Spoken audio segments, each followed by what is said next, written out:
Barrister Saidul হক সুমনকে যুগে অব্যাহতি দেওয়া হয়েছে।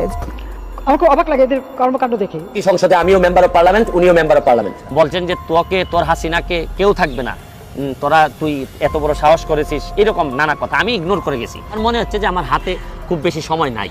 আমার কাছে আমার কেন জানি মনে হচ্ছে যে আমি কোনো না কোনোভাবে বাধাগ্রস্ত হব, হয় মারা যাব বা পৃথিবী থেকে বিদায় নিব, অথবা কেউ না কেউ আমাকে বিভিন্নভাবে আটকাই দিবে। কেউ মামলা করে হোক বা হামলা করে হোক, আমাকে স্টিগমাটাইজ করে হোক, বদনাম করে হোক, দরকার হইলে আমাকে আর কথা বলতে দিবে না। আমার মনে হচ্ছে যে খুব অল্প সময় আমি আর পাচ্ছি।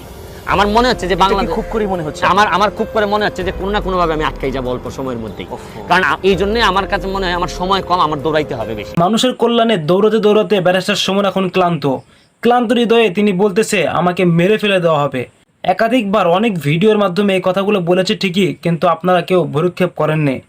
এবার জনসম্মুখে প্রকাশ করতে যাচ্ছে ব্যারিস্টার সুমন কে তাকে মারতে চেয়ে